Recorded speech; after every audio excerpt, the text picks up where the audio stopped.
Selamat datang di channel Review Drakor. Jangan lupa subscribe, like, dan komen. Di padang rumput yang luas dilakukan pemakaman Myung-hee, Hee-seo menangis. Semua pangeran ada di sana. Hee-seo dan Baekah duduk berjarak sambil mengingat Myung-hee. Malamnya Hee-seo mendatangi Wang Wook yang bersedih. Dia menenangkan Wang Wook dan menangis bersama. Hee-seo sedang melamun di kamarnya. Tiba-tiba ada ketukan di jendela. Hee-seo membukanya dan muncul sepasang boneka yang menghiburnya. Tiba-tiba Pangeran Yen terjatuh. Hee-seo keluar kamar dan memuji Wang Un.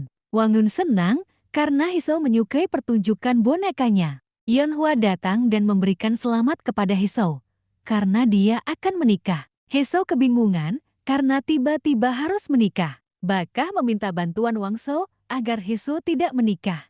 Wang Seo berpikir untuk tidak ikut campur urusan keluarga mereka. Wang Jung datang dan memberi informasi kalau yang akan menikahi Hee-seo adalah laki-laki tua dengan banyak anak. Kalian semua harus membantuku, ucap Wang Wook. Charyung menangis dan Hee-seo pun menolak pernikahan ini. Tiba-tiba Wang Un datang dan berbisik untuk menyuruh Hee-seo keluar. Wang Wook sudah di atas kuda dan mengajak Hee-seo. Wang Jung memberinya kain untuk menutupi wajahnya. Hee-seo bingung apakah tidak apa-apa seperti ini. Wang Wook menjawab kalau dia tidak bisa membiarkan hal ini terjadi. Yeonhwa melihat kakaknya membawa seseorang dan menyuruh pengawal mengikutinya. Di tengah hutan Yeonhwa meminta kakaknya berhenti. Wang Jung memarahi pengawal yang berani menghentikan pangeran. Wang Wook bertanya apa ada masalah. Paman He meminta untuk membuka kain itu.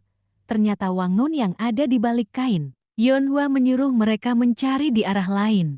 Ternyata Wang Seo sudah membawa Hee-seo pergi. Di perjalanan Wang Seo bertemu Jimong. Mereka bertanya ada apa. Jimong mengatakan kalau ia akan menjemput Hee-seo. Dia harus masuk ke istana. Para pangeran terkejut kenapa Hee-seo harus masuk istana. Jimong pun memberitahu kalau Hee-seo akan menikah dengan raja. Hee-seo pun turun dari kuda karena tidak bisa menentang perintah raja. Di istana Ratu Yu marah dan tidak percaya kalau raja akan menikah lagi. Selir Oh membawa Hee-seo ke sebuah ruangan. Dia mengatakan kalau wanita dengan bekas luka tidak bisa menikah dengan raja. Jadi dia akan memeriksanya. Hee-seo terkejut.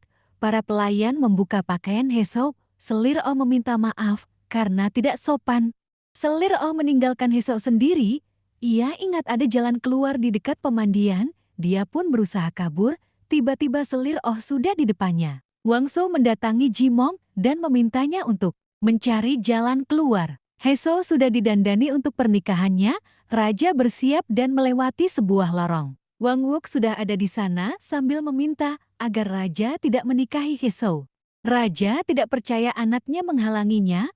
Wang Seo datang dan mengatakan kalau raja tidak perlu menikahi Hee-seo karena ia sudah membawakan rencana Jimong. Raja memanggil menterinya dan mengatakan kalau ia akan tetap menikahi Hee-seo. Hee-seo sudah ada di depan pintu dan memecahkan guci. Tangannya sudah berdarah dan membuatku khawatir. Bekas luka. Ucap Hee-seo. Aku tidak bisa menjadi istri raja jika memiliki bekas luka di tubuhku. Ucap Hee-seo mengangkat tangannya yang terluka. Raja pun melepaskan Hee-seo. Hee-seo pingsan, lalu Wang Wook menggendongnya pergi. Hee-seo terbangun dan melihat Selir Oh di depannya. Selir Oh mengatakan kalau dia belum mati dan dia ada di istana. Hee-seo bertanya, apa maksudnya aku tidak akan keluar dari istana kalau belum mati?